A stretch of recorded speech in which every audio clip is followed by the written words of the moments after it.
سورہ فاتحہ وہ سورت ہے جو پوری کی پوری قرآن مجید کی تاریخ نزول میں سب سے پہلے نازل ہوئی، اور اسی سورت کو اللہ رب العزت نے قرآن مجید میں ترتیب کتابی کے لحاظ سے سب سے پہلی سورت ہونے کا شرف عطا فرمایا۔ یہ کل 7 آیتوں پر مشتمل ہے، اور امام خازن علیہ الرحمہ کے قول کے مطابق اس کے 27 کلمات ہیں اور 140 حروف۔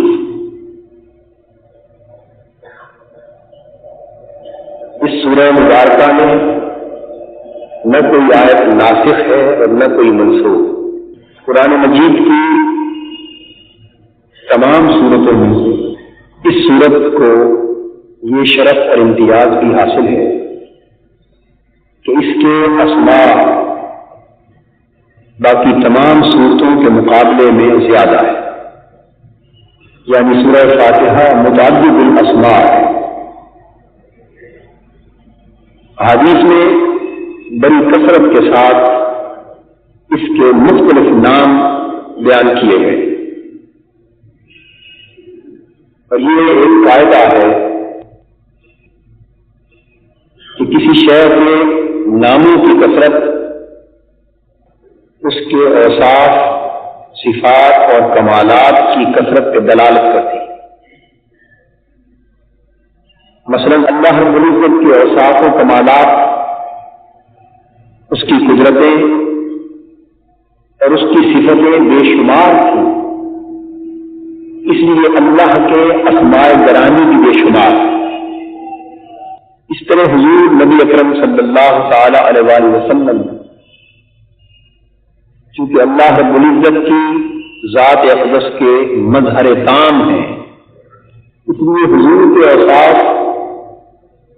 اور کمالات و صفات بھی بے شمار، اور ان کمالات و صفات کو ظاہر کرنے کے لیے اللہ تعالی نے حضور نبی اکرم صلی اللہ تعالی علیہ وآلہ وسلم کو بھی بے شمار اسماء عطا کیے۔ اسی طرح قرآن مجید کے اوصاف و کمالات اور صفات بے شمار ہیں، لہذا باری تعالیٰ نے قرآن مجید کو بھی متعدد اسماء یعنی بہت سے نام عطا کیے۔ اہل علم کے ہاں یہ فائدہ ہے کہ کسی کا متعدد الاسماء ہونا اس کے متعدد الاوصاف ہونے پر دلالت کرتا ہے، یعنی جس کے جتنے زیادہ نام ہوں گے اسی قدر اس کی صفتیں اور اس کے اوصاف اور کمالات معلوم کیے جائیں گے۔ لہذا قرآن مجید کی 114 سورتوں میں سے اس سورہ فاتحہ کو یہ شرف حاصل ہے کہ اس کے نام بے شمار اور اس کے ناموں کی کثرت اس بات کا تقاضا کرتی ہے اور اس بات پہ دلالت کرتی ہے کہ اس کی صفات، اوصاف اور کمالات بھی بے شمار۔ آج کی نشست میں ہم انشاءاللہ تعالی سورہ فاتحہ کے تعارف کے اس پہلو کو بیان کر رہے ہیں کہ اس کے کیا کیا نام ہیں، اور اس کے مختلف ناموں سے سورہ فاتحہ کی کیا کیا حیثیتیں اجاگر ہوتی ہیں، اس کی کیا کیا تاثیرات اور فیوز و برکات معلوم ہوتے ہیں۔ اس لحاظ سے اگر جائزہ لیا جائے تو خلاصہ کلام کے طور پر میں سورہ فاتحہ کے چند ان ناموں کو آغاز گفتگو میں گنواتا ہوں جو احادیث صحیحہ سے ثابت ہے، پھر ہم یکے بعد دیگر ان پر گفتگو کریں گے تاکہ آپ کے ذہن میں سورہ فاتحہ کے ناموں کا اجمالی سا نقشہ قائم ہو سکے۔ اس کا پہلا نام الفاتحہ ہے،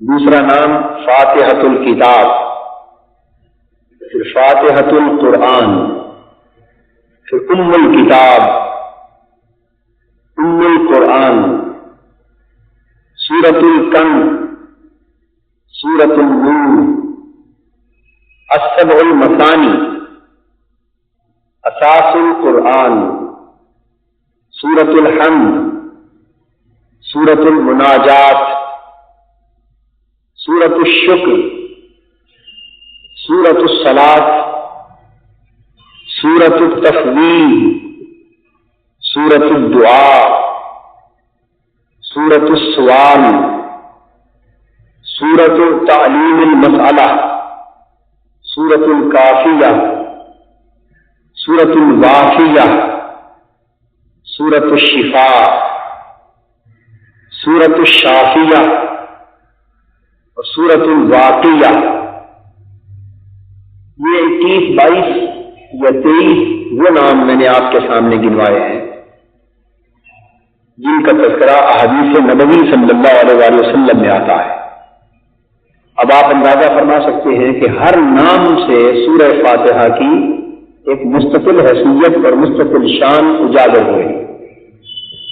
سب سے پہلے ہم فاتحہ کے نام کے حوالے سے سورت کا جائزہ لیتے ہیں۔ سورت الفاتحہ کا یہ نام کم و بیش 6-7 مختلف معانی پر مشتمل ہے، لہذا فاتحہ کا پہلا معنی جو میں عرض کر رہا ہوں وہ فتح مشکلات سے عبارت ہے۔ عربی زبان میں الفاتحہ کا لفظ فاتحہ کے مادہ میں سے مشتق ہے، یعنی فاتحہ میں سے نکلا۔ امام راغب اصفہانی فرماتے ہیں الفتح ازالت الاغلاق والاشکال، کہ فتح کسی بندش اور کسی مشکل کو دور کر دینے کا نام ہے۔ اس لحاظ سے فاتحہ اس شے کو کہا جائے گا جو کسی بندش کو دور کر دے، کسی مشکل اور کسی رکاوٹ کو دور کر دے۔ اور بندش، مشکل اور رکاوٹ کا دور ہونا یہ ہے کہ راستہ کھل جائے اور سلسلہ اور رابطہ جو بندش اور رکاوٹ کی وجہ سے منقطع ہو چکا ہو وہ پھر سے بحال ہو جائے۔ اور مشکل دور ہونے کا معنی یہ بھی ہے کہ رکاوٹیں چھٹ جائیں اور سہولت اور آسائش میسر آ جائے۔ 2 لفظ استعمال ہوتے ہیں، نصرت اور فتح۔ قرآن مجید کی سورۃ النصر میں ارشاد فرمایا گیا اذا جاء نصر اللہ والفتح ورأيت الناس يدخلون في دين اللہ افواجا، جب اللہ کی نصرت اور فتح آ جائے، اللہ کی نصرت اور فتح آ جائے، یہ 2 الگ چیزیں۔ اب نصرت اور فتح میں باہمی تعلق کیا ہے، یہ چیز سمجھنے سے تعلق رکھتی۔ اگر راستے میں کوئی مشکل، کوئی رکاوٹ اور کوئی بندش ہو تو اس مشکل کو دور کر دینا، اس بندش کو ختم کر دینا، اس رکاوٹ کو اٹھا دینا، یہ اللہ کی مدد ہے، یہ اللہ کی نصرت ہے۔ اور جب رکاوٹ دور ہو جائے اور بندش ختم ہو جائے تو پھر راستہ صاف ہو جاتا ہے، منزل پہ پہنچنا آسان ہو جاتا ہے، اور دشواریاں جب ختم ہو جائیں تو پھر آسانیاں شروع ہو جاتی ہیں۔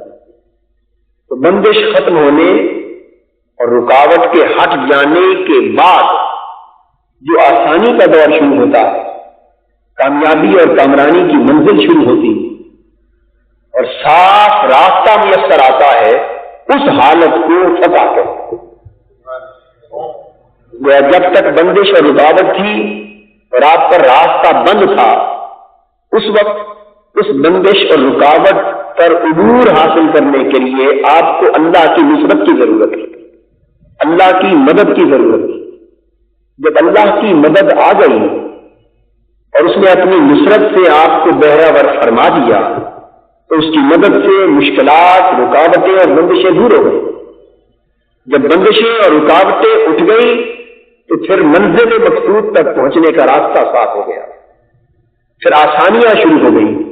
وہ جو منزل کی آسانی میسر آ گئی اور راستے آپ کو صاف مل گئے، اس کیفیت اور اس حالت کا نام فتح۔ وہ نصرت پہلے ہوتی ہے اور فتح اس نصرت کے بعد ہوتی ہے۔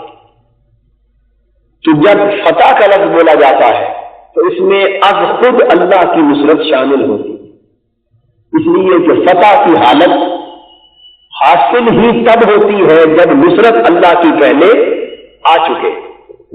اب اس نقطہ نظر کو سامنے رکھ کر اگر آپ سمجھیں تو پھر آپ کو بات سمجھ آ جائے گی کہ باری تعالیٰ نے اس سورت کو سورت الفاتحہ قرار دیا، اور فاتحہ کا معنی یہ ہے فتح کرنے والی۔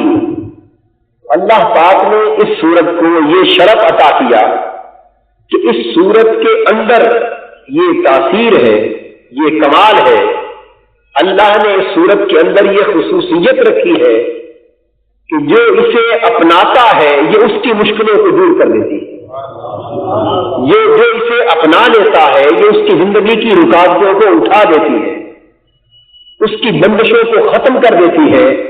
اور اس سورہ فاتحہ کی یہ خوبی ہے کہ یہ اپنے اپنانے والے پر منزل مقصود تک پہنچنا آسان کر دیتی ہے، یہ اسے حالت فتح تک پہنچا دیتی ہے۔ یہ وجہ ہے کہ اللہ پاک نے اس سورہ فاتحہ میں یہ اثر رکھا جس کو حضور نبی اکرم صلی اللہ تعالی علیہ وآلہ وسلم نے بیان فرمایا، اور یہ حدیث سنن ابی داؤد اور ابن ماجہ میں ہے۔ کل امر ذی بال لم یبدأ فیہ بالحمد فہو ابتر۔ ہر کوئی بھی اہم کام جو آپ شروع کرنا چاہیں اور ایک اہم کام ہو، ضروری کام ہو، اور اس کو سورہ حمد سے یعنی اللہ کی حمد سے، یہاں سورہ حمد سے مراد حقیقت حمد ہے، اللہ کی حمد سے اسے شروع نہ کیا جائے تو وہ کام ناتمام رہتا، حقیقی کامیابی سے ہمکنار نہیں ہو۔ تو گویا کسی بھی ضروری کام کو اگر آپ کامیابی کی منزل تک پہنچانا چاہتے ہیں تو ضروری ہے کہ اس کا آغاز حمد سے کیا جائے، اور یہی حمد سورہ فاتحہ کا عنوان ہے اور یہی سورہ فاتحہ کا مضمون ہے۔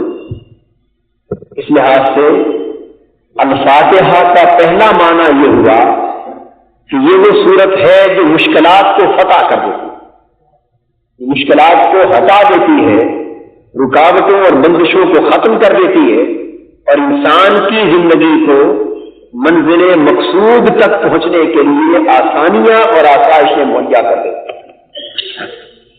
گویا یہ بات طے پا گئی کہ سورہ فاتحہ کی برکات میں سے یہ کہ جو شخص زندگی میں ظاہراً مشکلات میں گھرا ہوا ہو، پریشانیوں میں گھرا ہوا ہو، آج کا موضوع اس لحاظ سے بھی سمجھنے اور ذہن نشین کرنے کے قابل ہے کہ اگر آپ اس کی حقیقت کو پا لیتے اور اس کی معنوی روح تک پہنچ جاتے تو یہ آپ کی عملی زندگی میں ہزاروں روحانی برکتوں کا باعث ثابت ہوتی ہے انشاءاللہ۔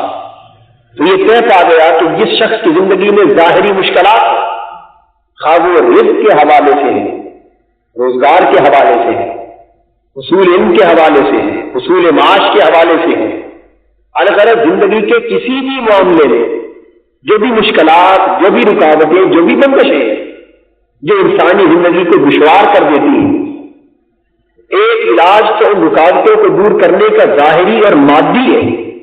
انسان عالم اسباب میں ظاہری اعتبار سے جدوجہد کرتا ہے اور یہ اللہ کی طرف سے احکام میں سے، لیکن ایک علاج سورہ فاتحہ بھی ہے۔ اس کی حقیقت اور اس کی روح کو دل و جان سے اپنا لینا اس بات کی ضمانت رکھتا ہے کہ زندگی کی مشکلات مرتفع ہو جائیں۔ اب اس فاتحہ کا دوسرا معنی فتح برکات کا بھی، یعنی ازالہ رنج و علم۔ امام راغب اصفہانی ہی فرماتے ہیں کہ فتح کا استعمال دو طور پر ہوتا ہے، ایک فتح ظاہری اور ایک فتح باطنی۔ فتح ظاہری تو وہ تھی جس کا ذکر ہم فاتحہ کے پہلے معنی میں کر چکے، اور فتح باطنی یہ ہے کہ یہ سر کی آنکھ سے نظر نہیں آتی، بلکہ یدرک بالبصیرت کا فتح الہم وہو ازالۃ الغم۔ انسان روحانی طور پر کبھی کبھی مغموم ہوتا ہے، رنج و علم کا شکار ہوتا ہے، اسے مختلف پریشانیاں، الجھنیں اور دکھ اور درد گھیر لیتے، اس کے دل و دماغ پر ایک بوجھ سا رہتا ہے، اسباب بے شمار ہوتے، لیکن انسان مجموعی طور پر ان اسباب کا نتیجہ یہ محسوس کرتا ہے کہ اس کا دل اور دماغ مغموم رہتا ہے، رنجیدہ رہتا ہے، پریشان حالی رہتی ہے۔ یہ جو دلی اور دماغی پریشانی ہے، رنج و علم کی کیفیت ہے، اس کو ختم کر دینا بھی سورہ فاتحہ کا کام ہے۔ فرمایا جس طرح کسی دروازے پر تالا لگاؤ اور اس کو کھولنا یہ فتح ظاہری ہے، بالکل اس طرح اگر کسی کے دل کو انقباض کی کیفیت ہو، دل تنگ محسوس ہوتا ہے اور گھٹن محسوس ہوتی ہے روح میں، اور باطنی اعتبار سے اضطراب، انتشار اور التہاب کی کیفیت ہو، تو انسان رنج اور علم کے بوجھ میں باطنی اور روحانی طور پر دبا ہوا محسوس کرتا ہو، تو سورہ فاتحہ کے معانی اور مطالب اور اس کی کثرت تلاوت اگر اس کو اپنایا جائے تو اس کی برکت سے روحانی رنج و علم بھی دور ہو جاتا ہے، اور باطنی اعتبار سے بھی فتح برکات کا سامان سورہ فاتحہ کے حوالے سے میسر آتا ہے۔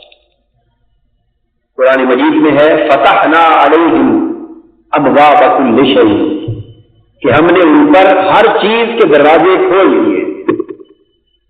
اسی طرح ارشاد فرمایا گیا، یعنی یہ کھولنا اللہ کی رحمتوں اور نعمتوں کے دروازے کھولنے کے اعتبار سے سورہ اعراف میں ہے، فرمایا وَلَوْ أَنَّ أَهْلَ الْقُرَىٰ آمَنُوا وَاتَّقَوْا لَفَتَحْنَا عَلَيْهِمْ بَرَكَاتٍ مِّنَ السَّمَاءِ وَالْأَرْضِ۔ اگر ان بستیوں والے لوگ اللہ پر ایمان لاتے اور تقوی اختیار کرتے تو ہم یقیناً ان پر آسمانوں اور زمینوں سے اپنی برکتوں کے دروازے کھول دیں۔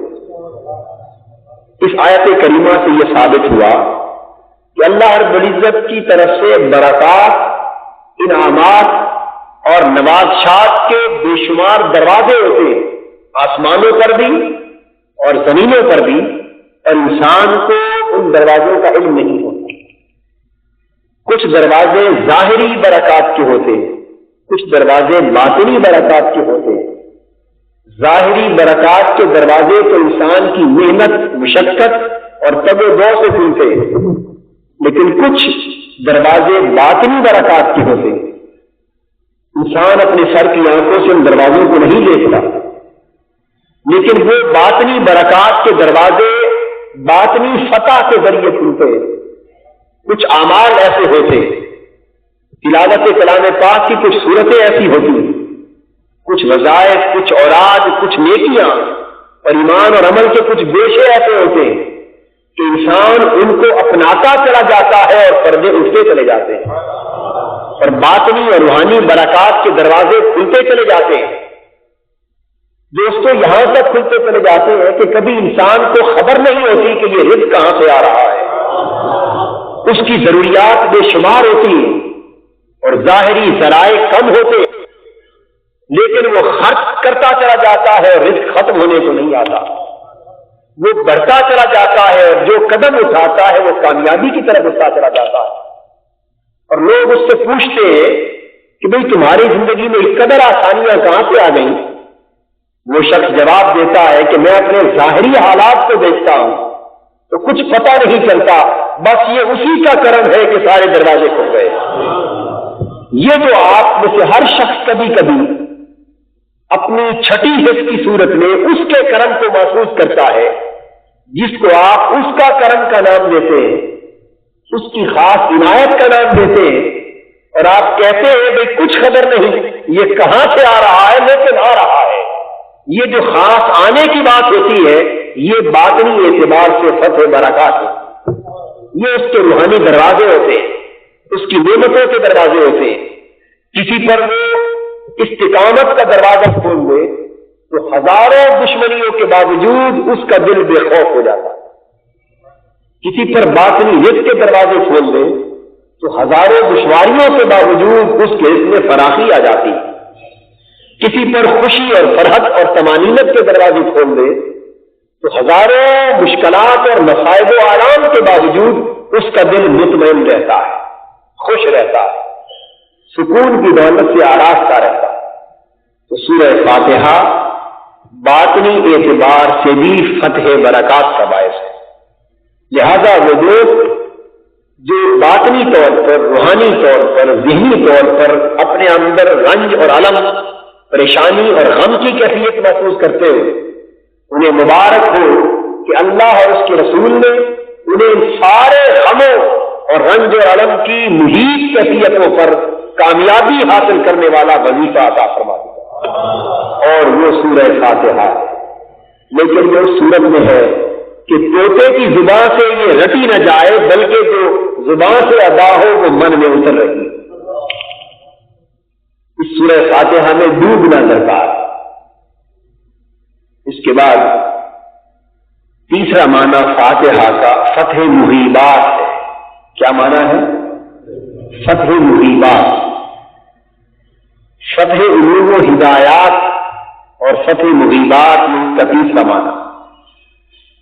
فاتحہ کے لفظ میں انشراح صدر کا معنی بھی پایا جاتا، یعنی یہ وہ صورت ہے جو اللہ رب العزت کے خصوصی علوم و معارف اور خصوصی ہدایات اور خصوصی محیبات کے دروازوں کو کھول دے۔ اس کو کہا جاتا ہے فتح المستغلق من العلوم، علم اور معرفت کے جو دروازے بند ہوتے ہیں اگر سورہ فاتحہ کی حقیقت نصیب ہو جائے تو علم و معرفت کے دروازے کھل جاتے ہیں۔ عربی میں کہا جاتا ہے فلان فاتح من العلم بابا مغلقا، کہ فلاں شخص نے علم کا ایک بند دروازہ کھول دیا، علم کا ایک بند دروازہ کھول دیا۔ یہ شرح صدر کی کیفیت ہے۔ قرآن مجید بیان کرتا ہے افمن شرح اللہ صدرہ للاسلام فہو علی نور من ربہ۔ اس بات کو ذہن نشین فرما لیجیے حضرات کہ علم و معرفت کے دروازے دو طریقوں سے کھلتے ہیں۔ ایک دروازہ ظاہری فتح کا ہے، یہاں بھی وہی بات ہے، ایک دروازہ باطنی فتح ہے۔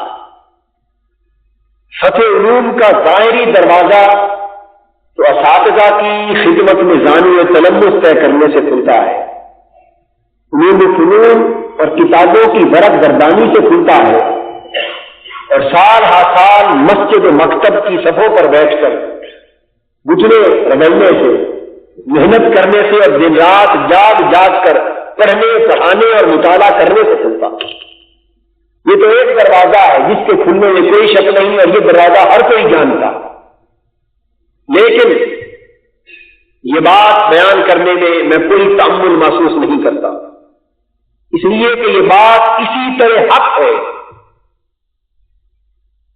جس طرح آسمان کا ہونا حق ہے اور زمین کا ہونا حق ہے، جس طرح دن کے دن ہونے میں کوئی شک نہیں ہوتا اور رات کے رات ہونے میں کوئی شک نہیں رہتا، بالکل اسی طرح حق ہے کہ بے شمار علوم و معارف اور دین اسلام کی حقیقتیں اور شریعت مصطفی کے اسرار و غوامض اور قرآن و سنت کے علوم، دقائق اور حقائق ایسے جو عمر بھر اساتذہ کے سامنے زانو و تلمس طے کر بھی حاصل نہیں ہوتے،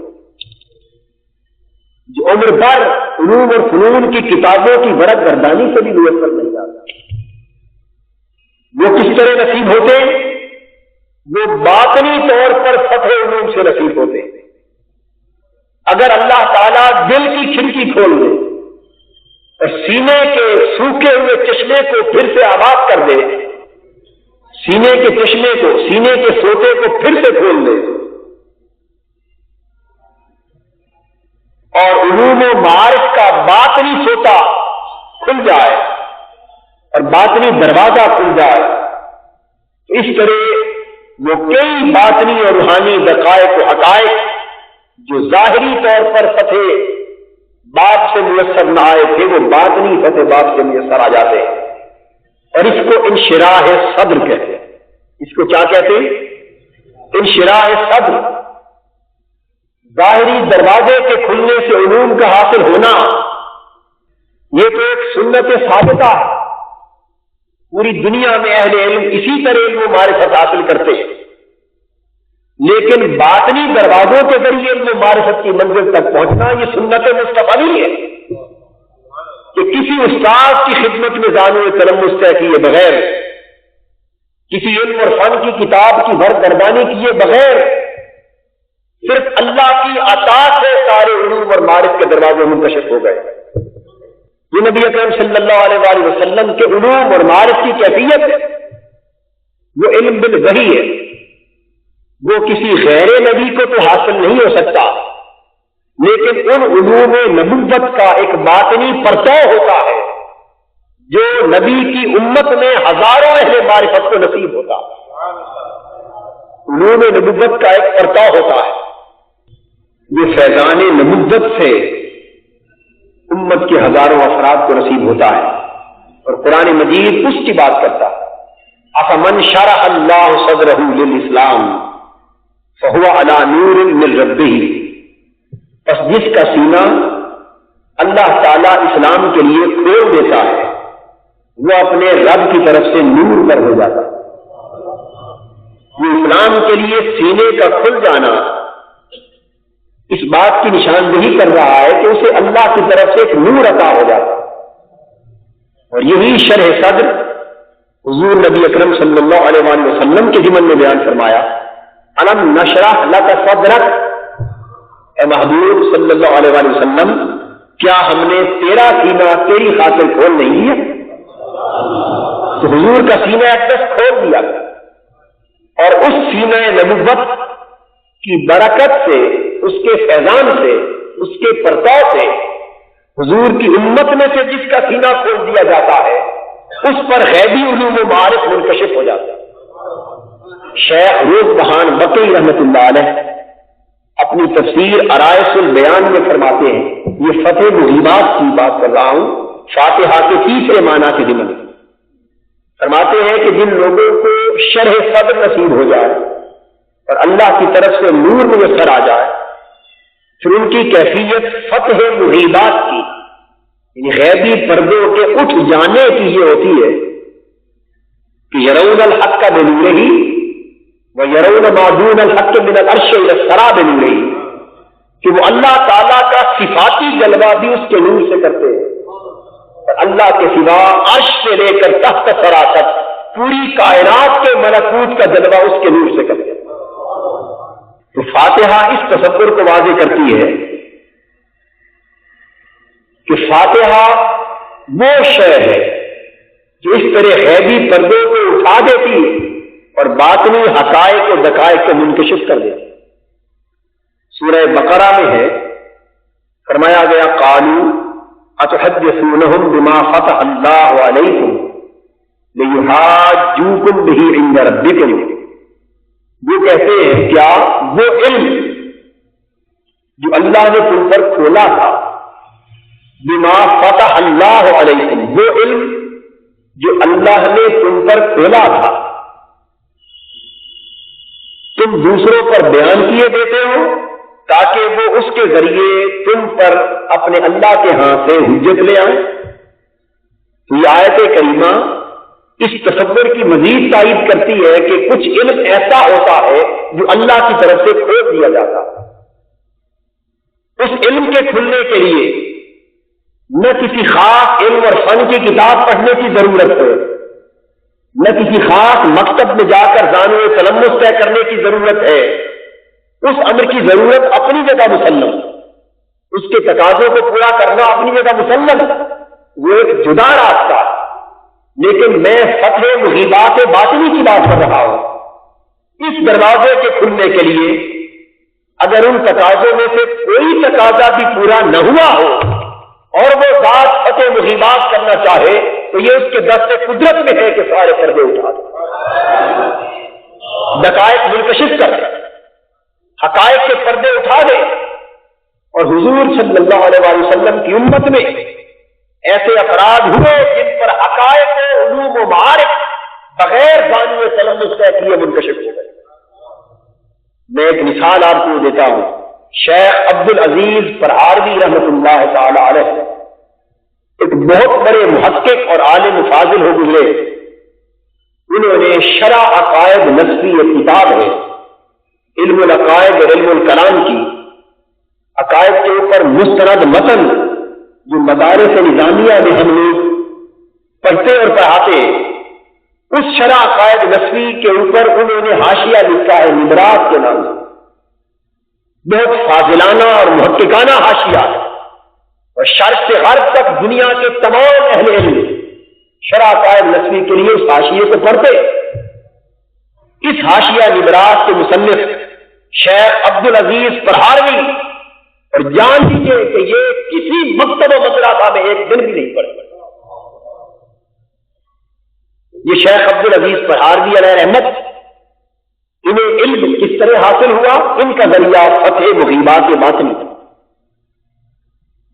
اب ایک شیخ غالباً حضرت شاہ جمال ملتانی علیہ رحمت کے پاس گئے یا کسی اور بزرگ کی خدمت میں،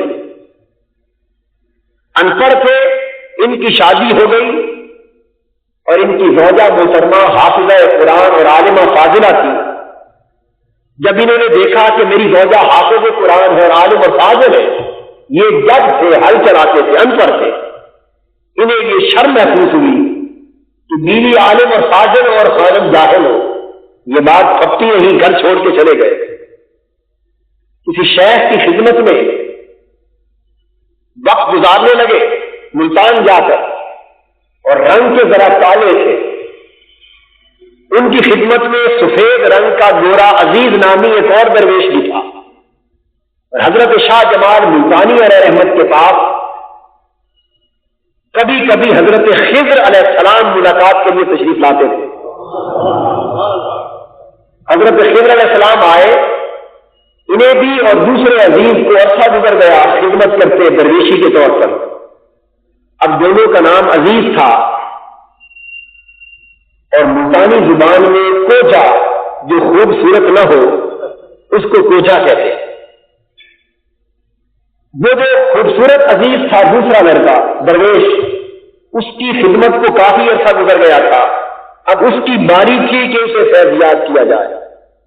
چنانچہ اس کی باری کے حوالے سے حضرت شاہ جمال کا معمول یہ تھا کہ جو درویش تربیت اور صحبت میں پختہ ہو چکا ہو، جب اس کے فیضیات ہونے کی باری آتی اسے پکڑ کے حضرت خضر علیہ السلام کی خدمت میں پیش کر دے۔ حضرت خضر علیہ السلام آئے تو شاہ جمال علیہ رحمت نے عرض کیا، حضرت آج عزیز کے فیضیات ہونے کی باری ہے۔ آپ نے فرمایا بلاؤ درویش کو۔ آواز دی عزیز، اتفاق یہ کہ وہ موجود نہ تھا۔ یہ حضرت عبد العزیز فرہاروی تھے۔ عرض کرنے لگے حضرت عزیز تو موجود نہیں لیکن کوچا عزیز موجود۔ وہ خاموش ہو گئے۔ اب یہ گفتگو کا ادب ہے، خاموش ہو گئے۔ تھوڑی دیر کے بعد پھر آواز دی، عزیز آؤ بھائی تمہارے فیض کی باری۔ وہ پھر موجود نہ تھا۔ عرض کی حضرت کوچا عزیز حاضر ہے، وہ موجود نہیں۔ تیسری بار پھر آواز دی، جب تیسری بار بھی وہ موجود نہ تھا، انہوں نے جواب دیا حضرت کوچا حاضر ہے، اگر حکم ہو تو یہ غلام حاضر ہو جائے۔ فرمانے لگے اگر ہر بار کوچا حاضر ہے تو ہی آ جائے۔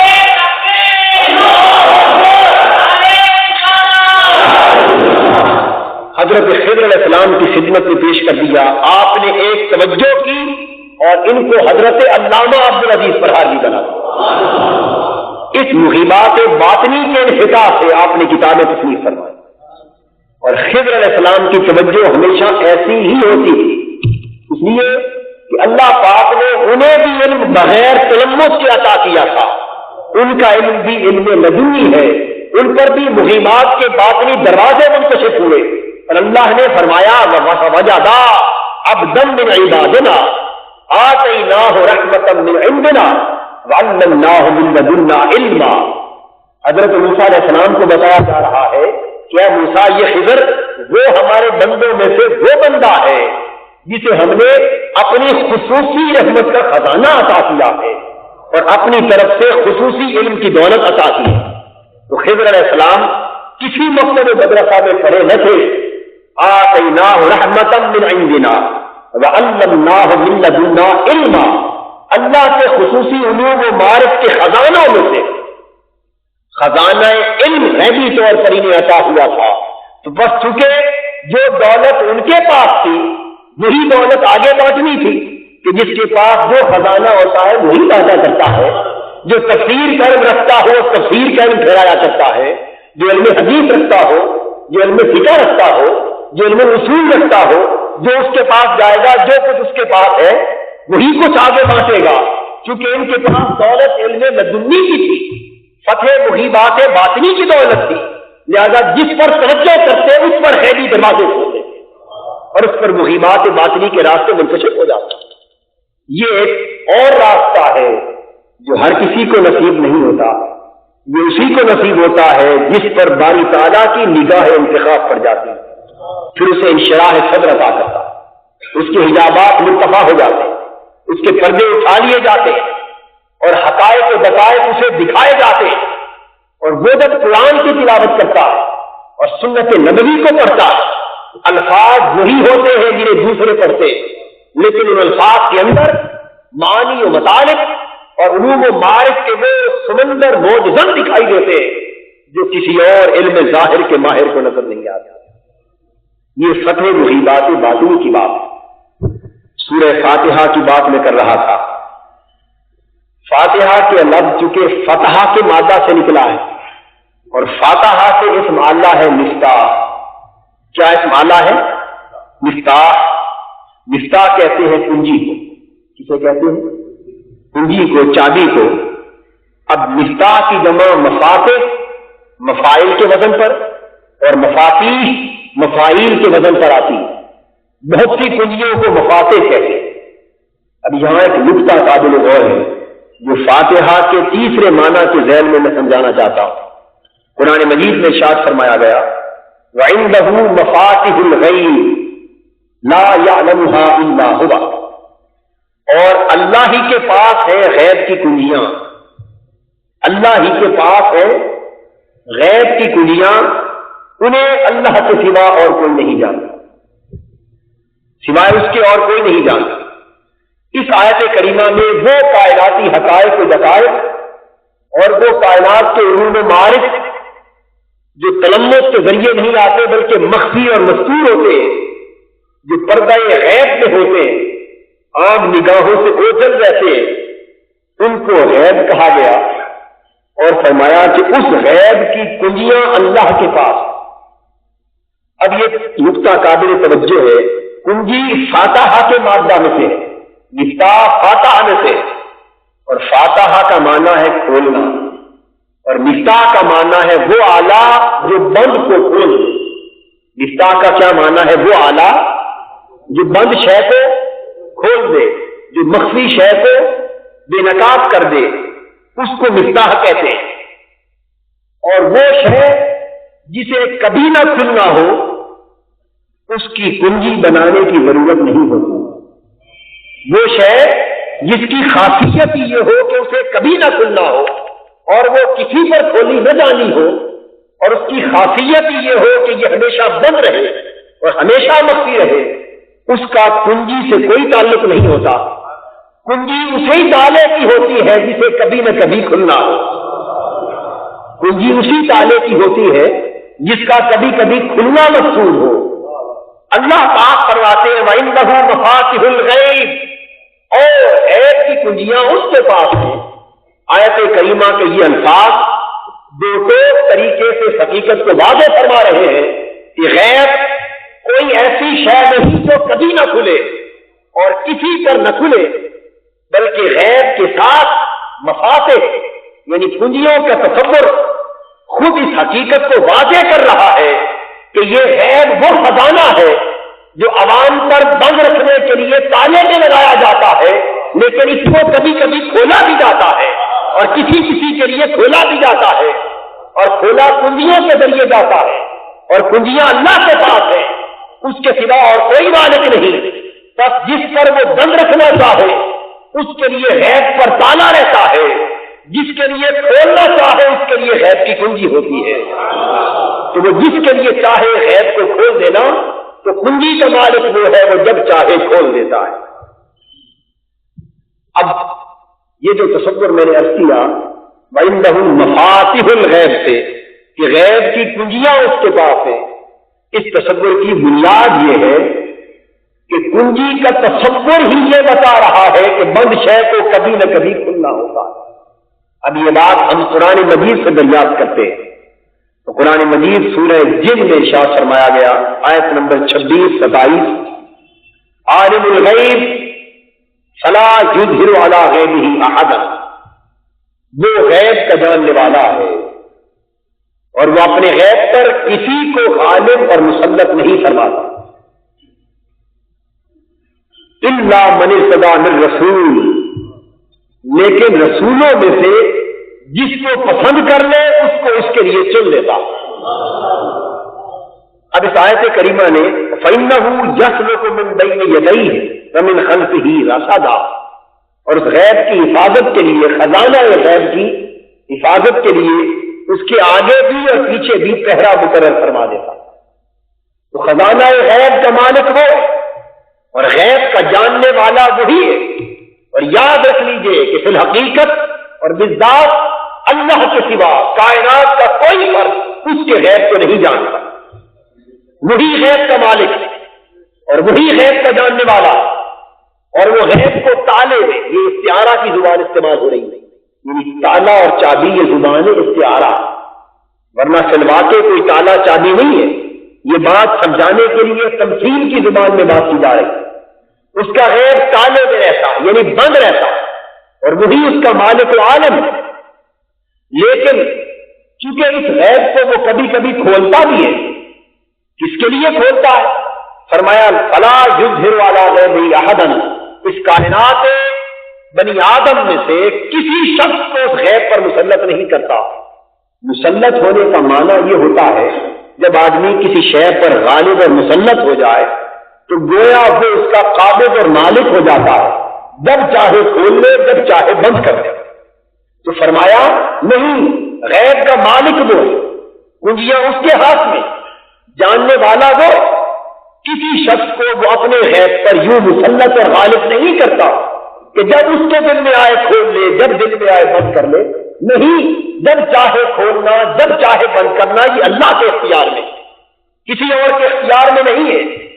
لیکن چونکہ اس تالے کی کنجیاں بھی ہیں اور وہ اس کے ہاتھ میں ہے، بس وہ کیا کرتا ہے، الا من ارتضی من رسول، جس رسول کو چاہتا ہے اس پر اپنا غیب منکشف فرما دیتا ہے، اس کو اپنے غیب پر مطلع کر دیتا ہے۔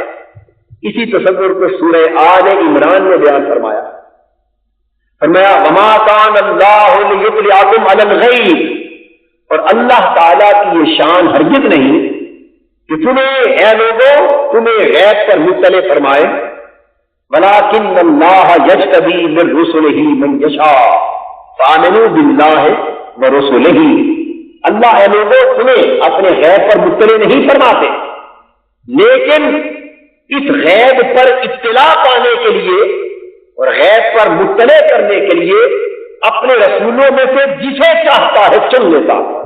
تو گویا قرآن مجید نے دو حقیقتیں واضح فرما دی، ایک تو یہ کہ غیب ہے اور اس غیب کا جاننے والا، غیب کا مالک اور غیب پر متصرف وہی ہے۔ دوسری حقیقت یہ کہ اس غیب کی کنجیاں ہیں، جس سے یہ ثابت ہوا کہ وہ غیب کبھی کبھی کھلتا ہے، اس خزانہ غیب کو کبھی کبھی بے نقاب کیا جاتا ہے، اس پر کسی کو مطلع کیا جاتا ہے، اور مطلع کرنا بھی اس کے دست قدرت میں ہے۔ اور اس کے غیب پر مطلع کس کو کیا جاتا ہے؟ یجتبی من رسلہ من یشاء، جو رسول اس کے پسندیدہ ہوتے ہیں۔ تو گویا رسولوں کے لیے ہی اللہ نے غیب کی کنجیاں بنائی ہیں، رسولوں کے لیے ہی اللہ نے غیب کا انفتاح کیا ہے، رسولوں کے لیے ہی اللہ نے غیب کی اطلاع بنائی ہے۔ اس کا مطلب یہ ہوا کہ یہ غیب پر مطلع ہونا، غیب پر مطلع ہونا یہ رسولوں کی شان ہے، اور غیب کا جاننا یہ اللہ کی شان ہے۔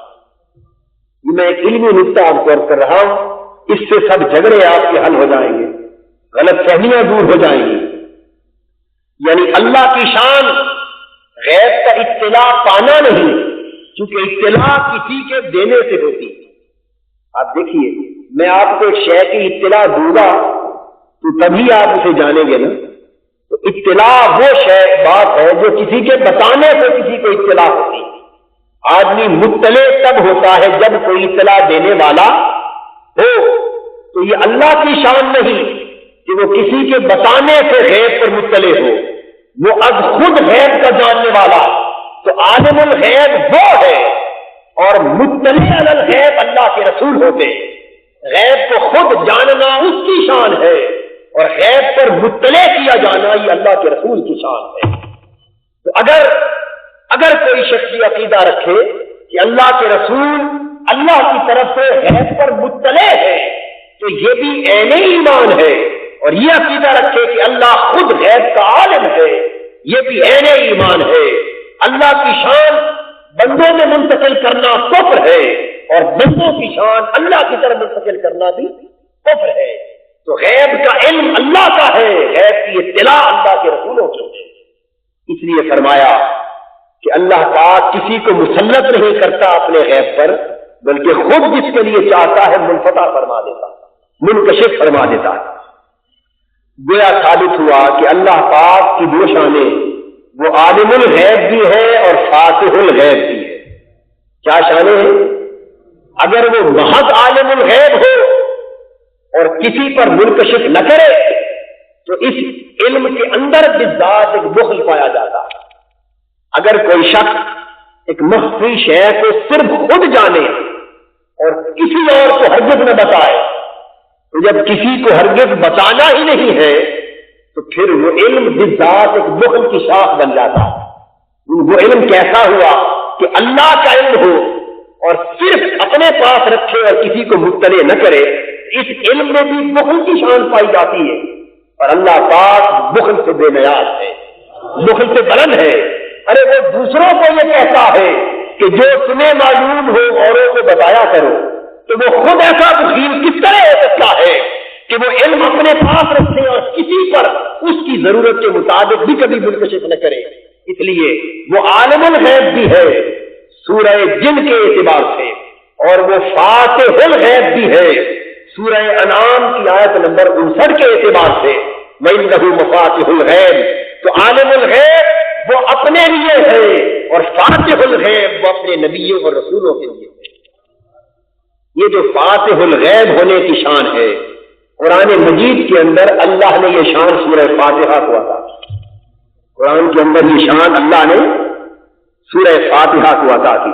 فرمایا کہ یہ سورت سورہ فاتحہ ہے، جس کا مطلب یہ ہے کہ جس شخص کو اس سورت کی حقیقت نصیب ہو گئی، اس سورت کی روح نصیب ہو گئی، اس پر غیبی علوم اور معرفت کا دروازہ کھل گیا۔ یہ سورت فتح مغیبات کا باعث ہے۔ اس سورت کی کثرت سے تلاوت کرنا اور اس سورت کی روح اور حقیقت کو اپنے من میں اتارنا انشراح صدر کا باعث ہو سکتا ہے، اور مغیبات باطنی کے انفتاح کا باعث ہو سکتا ہے، اور حقائق و دقائق کے مخفی کے کھلنے کا باعث ہو سکتا ہے۔ اس کے بعد چوتھا معنی فاتحہ کا فتح مہمات ہے، اور یہ غلبہ و تسلط کے معنی۔ قرآن مجید میں ارشاد فرمایا گیا انا فتحنا لک فتحا مبینا۔ میں نے پہلی بات پر ذرا تفصیل سے روشنی اس لیے ڈالی ہے کہ ہمارے ہاں لوگ افراط اور تفریط کا شکار ہونے لگتے ہیں۔ جب کسی بات کو مانتے یا انکار کرتے ہیں تو پھر اس کی حد اعتدال کو چھوڑ دیتے ہیں۔ اس تصور کو میں نے قرآن مجید سے اس لیے واضح کر دیا کہ حقیقت ثابتہ جو قرآن سے ہے اس کو ہمارے سامنے آشکار ہو جائے، اور مسلک اور عقائد کے باب میں افراط اور تفریط سے ہم لوگ بچ سکیں۔ میں چوتھا معنی عرض کر رہا تھا فاتحہ کا غلبہ و تسلط اور فتح مہمات۔ سورہ فتح کی پہلی آیت انا فتحنا لک فتحا مبینا، بے شک ہم نے تیرے لیے روشن فتح فرما دی۔ یہاں فتح مکہ اور فتح خیبر کا اشارہ کیا جا رہا، تو مکہ فتح ہوا اور خیبر فتح ہوا، اور حدیبیہ کے موقع پر یہ آیت کریمہ نبی اکرم صلی اللہ علیہ وسلم کے پاس ان فتوحات کی خوشخبری لے کر آئی۔ تو اس سے یہ واضح ہوا کہ وہ جو فتوحات دنیا کی فتوحات ہوتی ہیں اور غرب و تسلط کی صورت میں انسان کو فتوحات میسر آتی ہیں، ان کی حقیقت بھی فاتحہ کے اندر موجود ہے۔ اس نے ارشاد فرمایا فانزل السکینۃ علیہم واصابہم فتحا قریبا، چنانچہ ہم نے ان پر اطمینان اتار دیا اور انہیں جلد آنے والی فتح کا انعام بخشا۔ تو یہاں پھر فتح قریب، پہلے فتح مبین، اب فتح قریب، جلد آنے والی فتح کا بیان کیا گیا۔ اسی طرح استفعال کے باب سے فتح سے استفتاح آتا ہے، اس کا معنی ہے فتح طلب کرنا، یعنی کسی پر غلبہ اور تسلط طلب کرنا۔ یہاں فتح کا معنی کسی پر غلبہ حاصل کرنا۔ قرآن مجید میں ارشاد فرمایا گیا بنی اسرائیل کے بارے میں، حضور نبی اکرم صلی اللہ تعالی علیہ وسلم کی بعثت سیدہ سے پہلے بنی اسرائیل پرانی آسمانی کتابوں میں حضور نبی اکرم صلی اللہ علیہ وسلم کی آمد کا ذکر پڑھتے تھے، تو وہ متعارف تھے حضور صلی اللہ علیہ وسلم سے، پڑھتے تھے کہ نبی آخر زمان اس شان کا حامل ہوگا اور وہ تشریف لانے والا ہے۔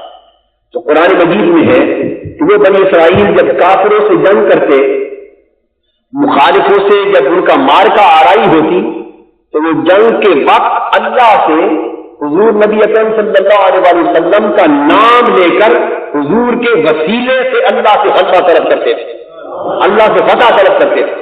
حضور کی پیدائش سے پہلی امتیں حضور کا ذکر پاک صرف آسمانی کتابوں میں پڑھ کر حضور کے وسیلے سے اللہ سے فتح طلب کرتے تھے۔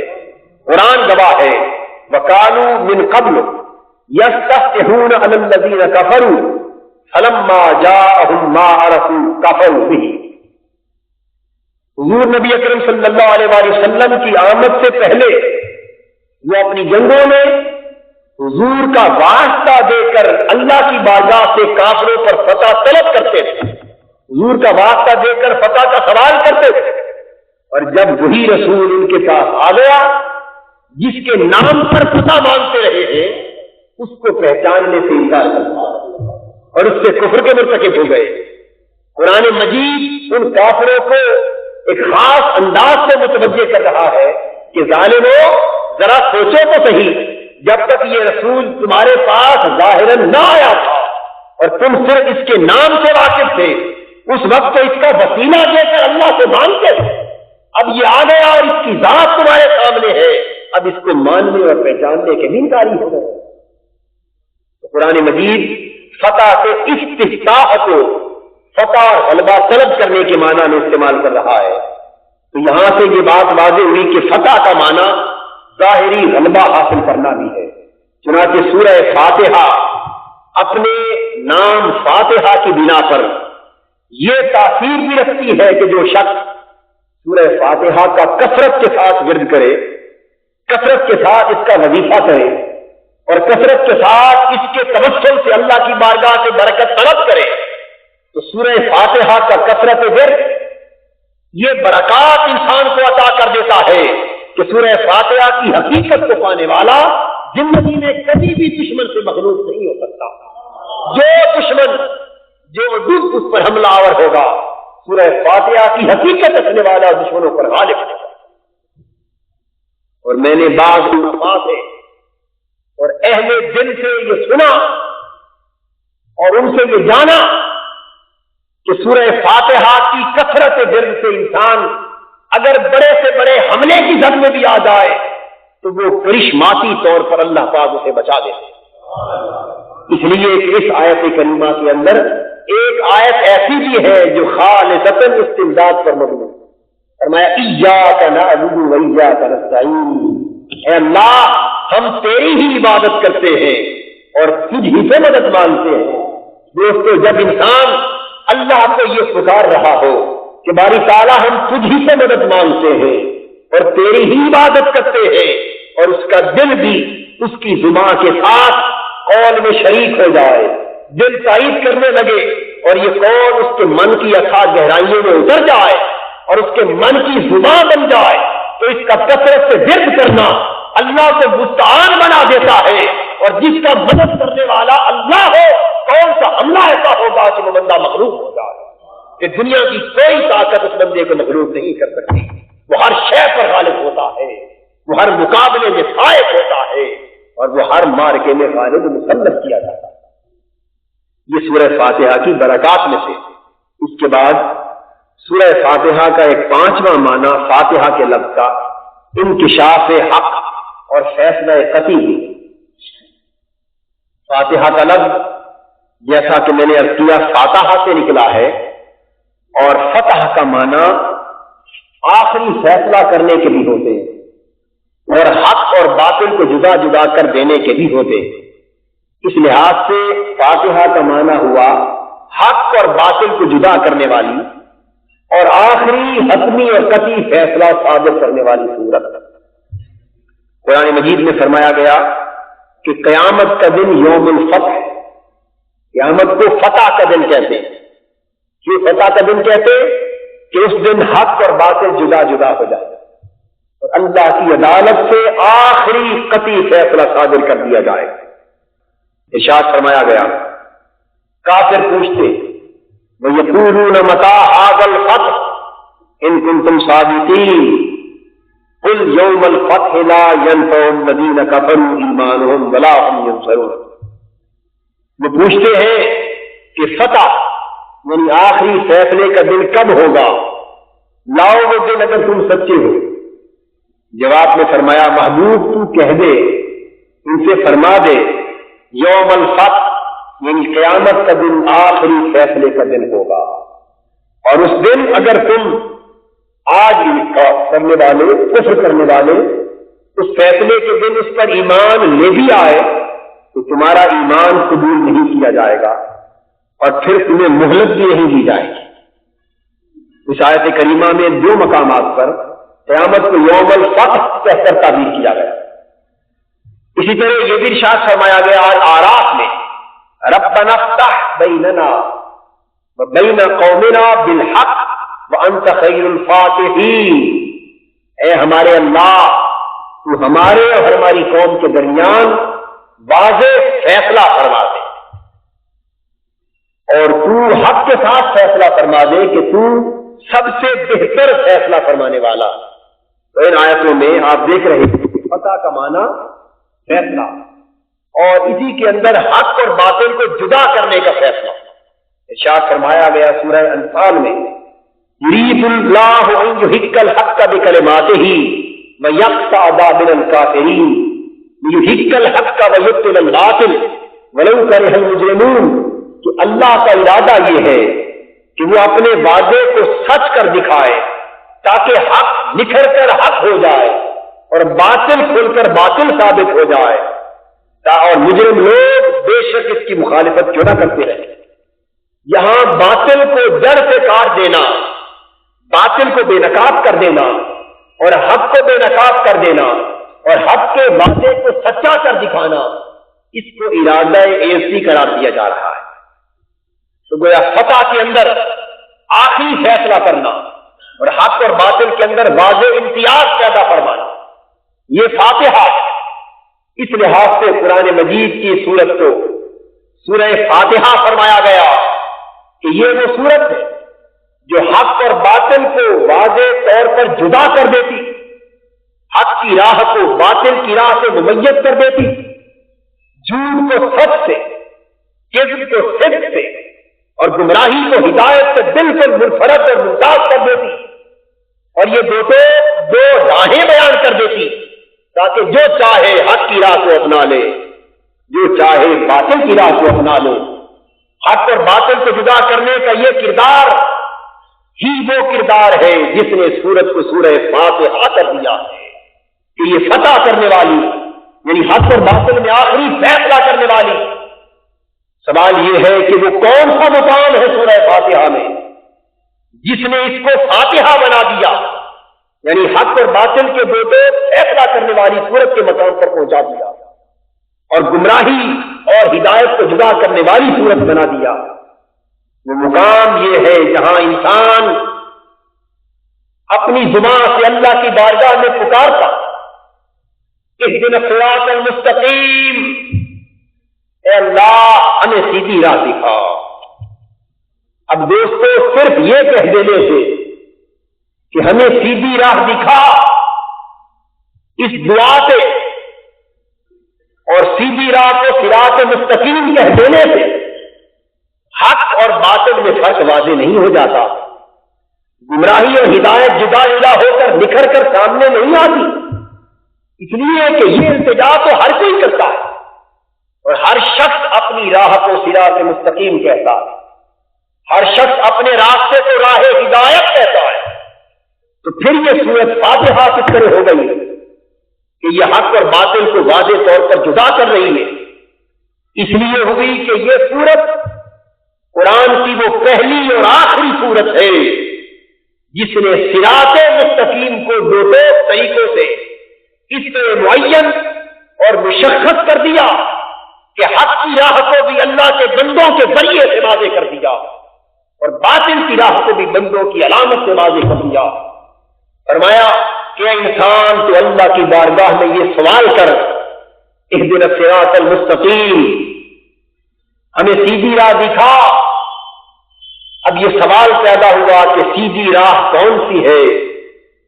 اگر یہ کہا جاتا کہ سیدھی راہ قرآن کی ہے تو پھر تو ہر کوئی قرآن کو اپنی راہ کہہ رہا ہے اور اپنے موقف کو قرآن کا نقطہ نظر کہہ رہا ہے اور ہر گمراہ شخص بھی اپنی دلیل قرآن سے لا رہا ہے.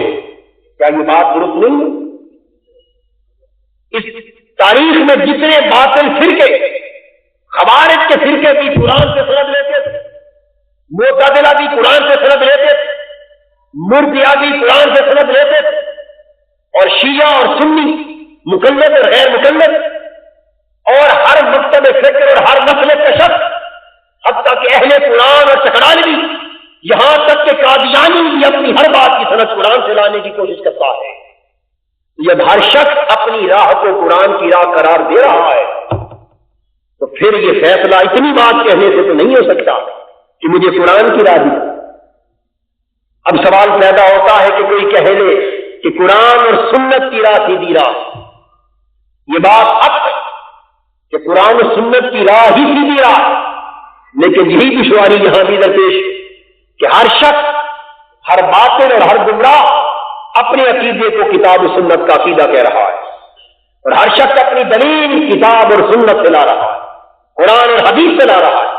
جتنے فرقے اور مکاتب فکر میں نے آپ کو گنوائے، یہ سارے کے سارے دلائل اپنے نقطہ نظر کو ثابت کرنے کے لیے قرآن اور حدیث سے لانے کی کوشش کرتے ہیں. تو ثابت ہوا کہ یہ بات کہنے سے کہ مجھے کتاب و سنت کی راہ دکھا، راہ ہدایت معین اور مشخص ہو کر سامنے نہیں آتا. باری تعالیٰ سچی راہ اور سیدھی راہ ہے تو قرآن اور سنت کی، لیکن ہمیں تو خط ڈال کر، لکیریں کھینچ کر اور نشان لگا کر دکھا دے کہ یہ راہ سیدھی راہ ہے اور یہ راہ قرآن اور سنت کی راہ ہے. اس طرح دکھا کے پھر کوئی گمراہ نہ کر سکے، تب ہم تیری سورت کو فاتحہ مانیں گے، تب اس کے فیصلے کو فتح مانیں گے. اس کا جواب اللہ پاک نے دیا، اگر تم اس طرح دیتے فیصلہ حق اور باطل کا چاہتے ہو تو آؤ، پھر میں صراط مستقیم کی تعریف معین اور مشخص کیے دیتا ہوں. اور وہ کیا ہے؟ کہو صراط الذین انعمت علیہم. باری تعالیٰ سیدھی راہ دکھا. کون سی سیدھی راہ؟ کسی دلیل والی نہیں، منطق سے حاصل شدہ نہیں، فلسفے سے حاصل شدہ نہیں، استنباط سے حاصل شدہ نہیں، استخراج سے حاصل شدہ نہیں، بلکہ وہ راہ دکھا جس پر تیرے انعام یافتہ بندے چلتے رہے ہیں، جن بندوں پہ تو نے کرم کیا، جو تیرے صفاتی جلوے سے مستنیر ہوتے رہے، جن کے دل میں تو بستا ہے، جو تیرے کرامت یافتہ ہے، جن پر تو نے خصوصی عنایات کی ہے، جنہیں تو نے علم لدنی سے نوازا ہے، جن پر تو نے انعامات اور نباتات کی بارشیں کی ہے، جن کو تو نے خواجہ اجمیر بنایا ہے، جن کو شہنشاہ بغداد کے درجے سے نوازا ہے، جن کو تو نے داتا گنج بخش کا لقب عطا کیا ہے، جن کو تو نے حضرت سلطان باہو کہا ہے، جن کو تو نے سلطان العارفین محبوب الہی حضرت نظام الدین کہا ہے، جو تیرا قطب الدین مختیار کافی ہے، جو تیرا شہاب الدین سہرورد ہے، جو تیرا شاہ نقشبند ہے، جو تیرا مجدد الفسانی ہے، باری تعالیٰ ان کے انعام یافتہ ہونے میں کوئی شک نہیں، بس وہ راہ دکھا دے جن پر یہ چلتے رہے ہیں، ان راہوں پر چلو یہ صراط مستقیم ٹھہرے گا، ان راہوں سے ہٹاؤ یہ صراط ضلالت ٹھہرے گا۔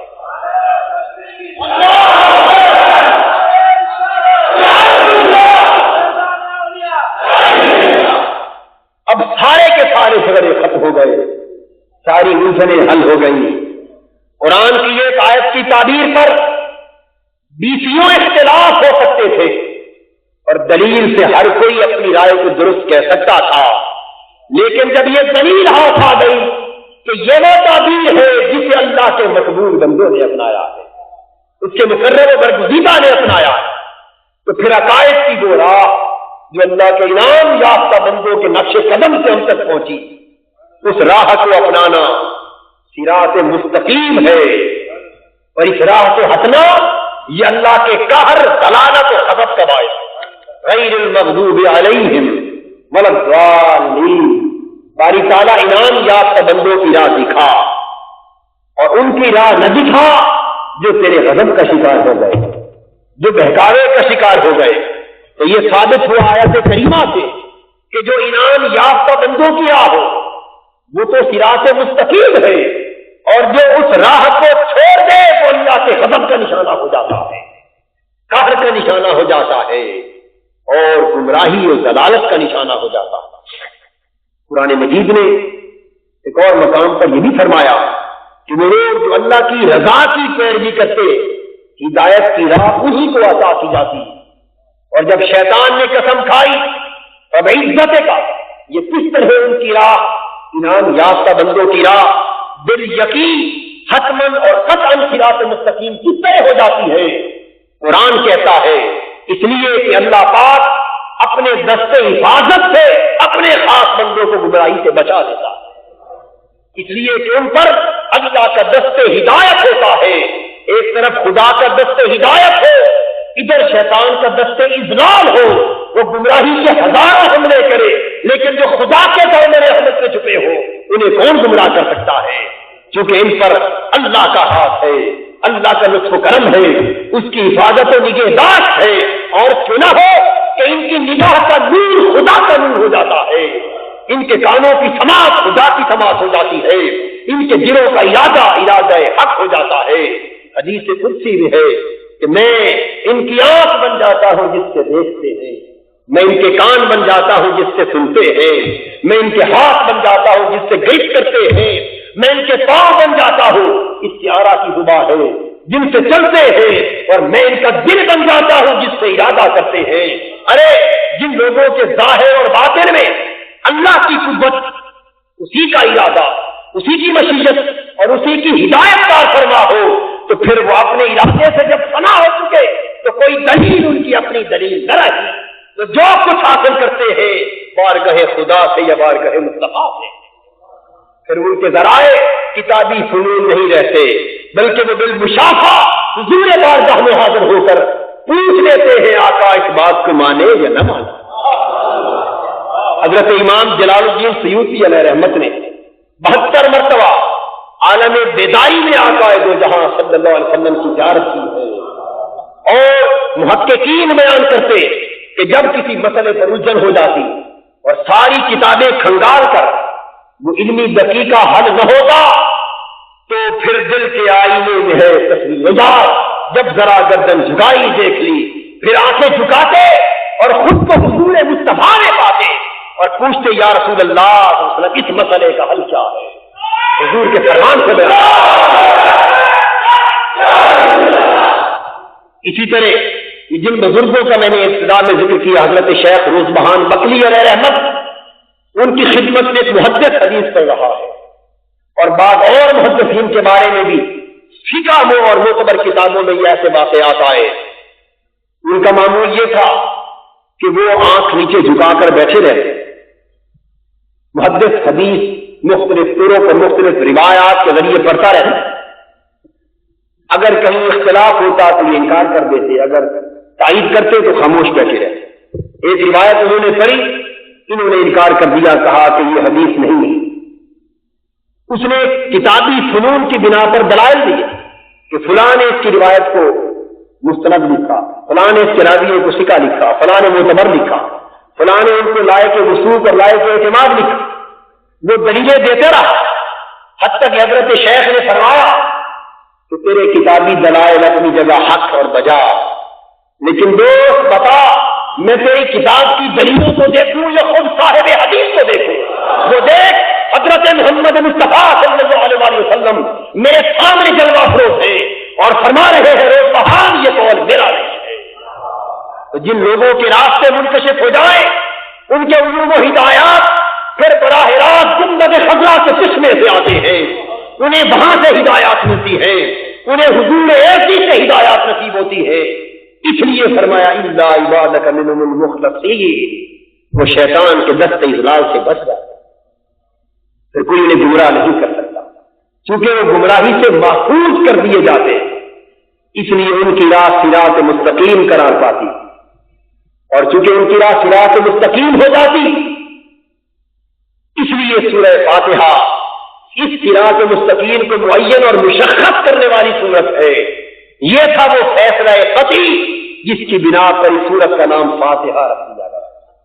دوستو، قرآن میں، قرآن اللہ کا کلام، اللہ کے کلام میں جو مقام فیصلہ قطعی کا اور حق اور باطل میں امتیاز کا سورہ فاتحہ کو حاصل ہے، اس لیے کہ یہ پورے قرآن کا نچوڑ ہے۔ اسی طرح اللہ کی ساری مخلوقات میں یہ فاتحہ کا مقام، اس نچوڑ اور خلاصے کا مقام ذات پاک محمد مصطفیٰ کو ہے، جو فتح اور فیصلہ قطعی سورہ فاتحہ سے میسر آتا ہے، وہ فتح کامل ذات پاک محمد مصطفیٰ سے میسر ہوتی ہے۔ من اطاع محمدا فقد اطاع اللہ، ومن عصى محمدا فقد عصى اللہ، محمد فرق بین الناس۔ جس نے حضرت محمد صلی اللہ علیہ وسلم کی غلامی کی، اسی نے اللہ کی غلامی کی۔ جس نے حضرت محمد صلی اللہ علیہ وسلم کی نافرمانی کی، اس نے اللہ کی نافرمانی کی۔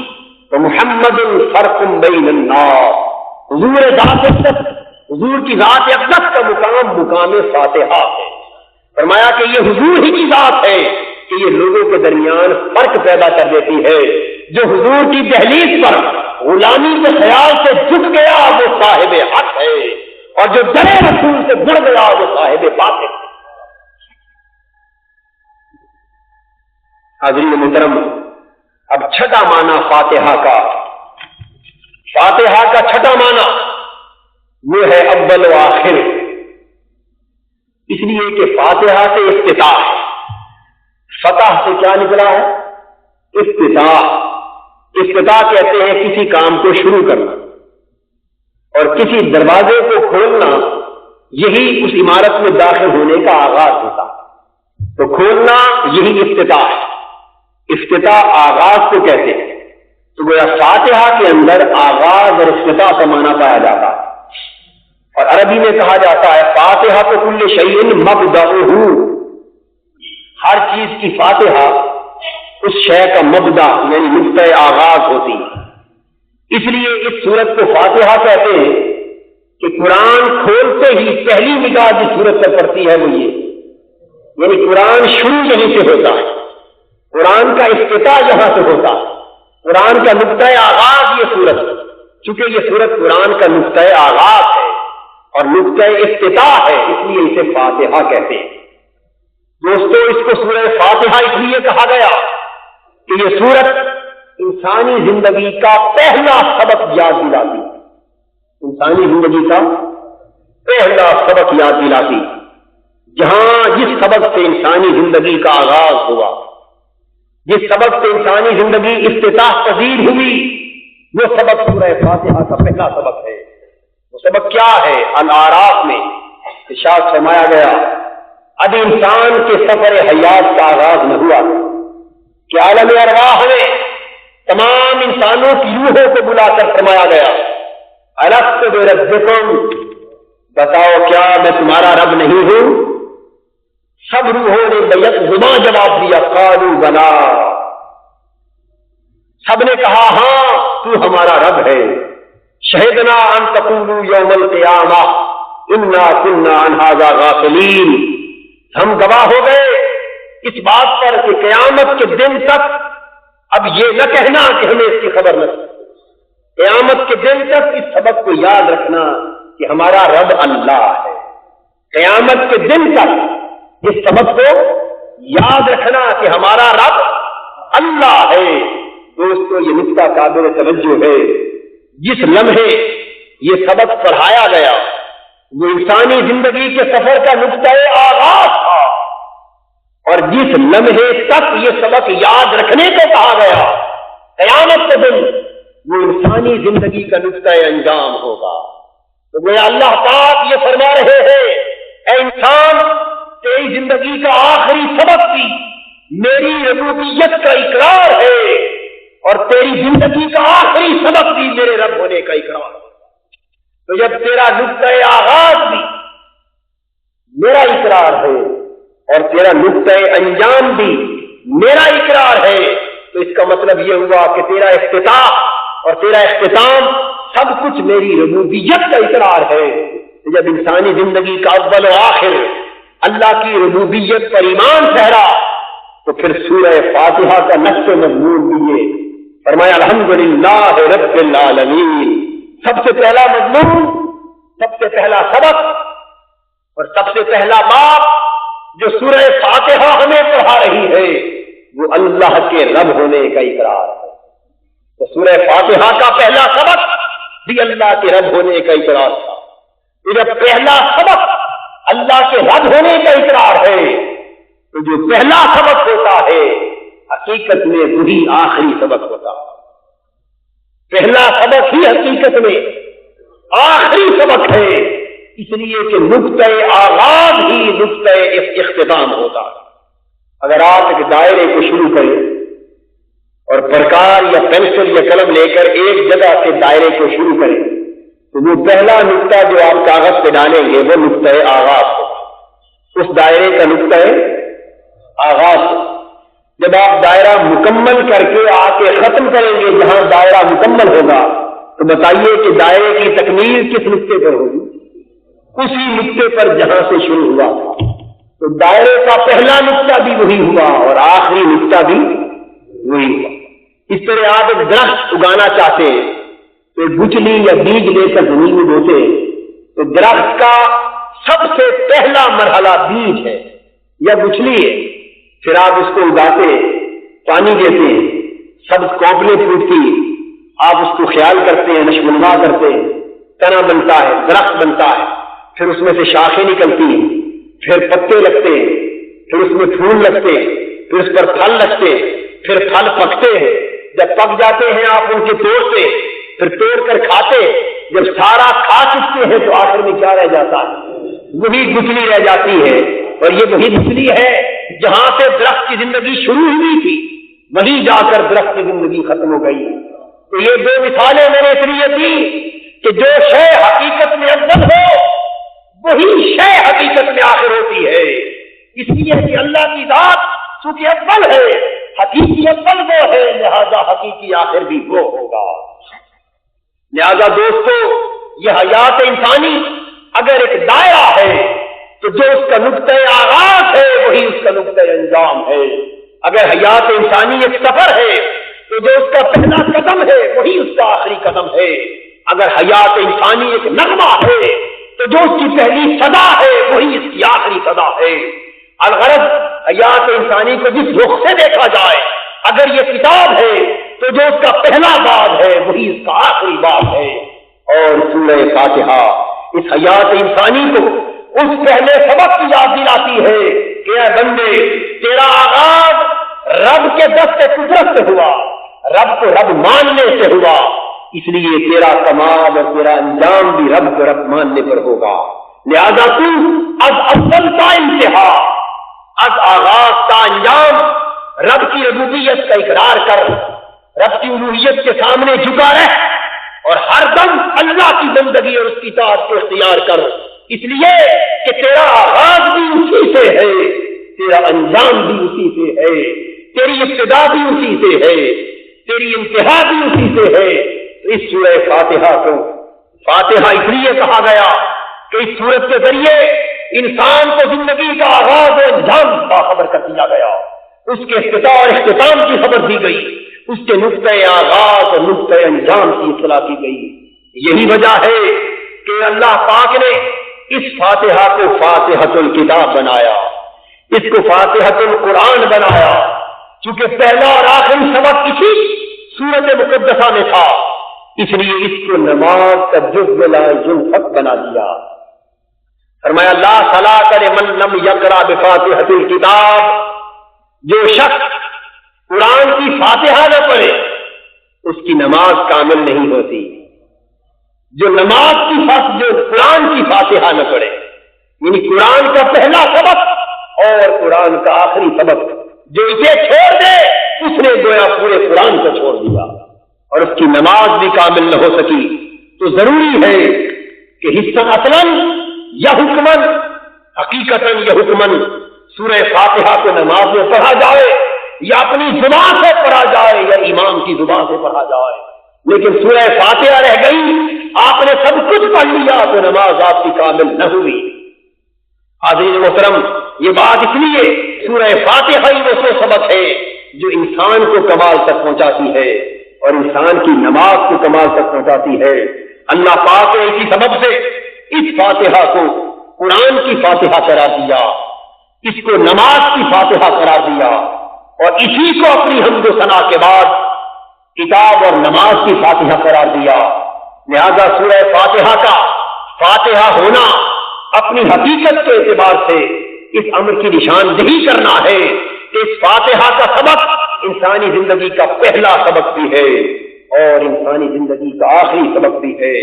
اللہ پاک کی بارگاہ میں دعا اور التجا ہے کہ وہ ذات ہمیں فاتحہ کے سبق کو ظاہراً اور باطناً اپنی روح میں اچھی طرح جاگزی کرنے کی توفیق عطا فرمائے۔ وما علینا الا البلاغ۔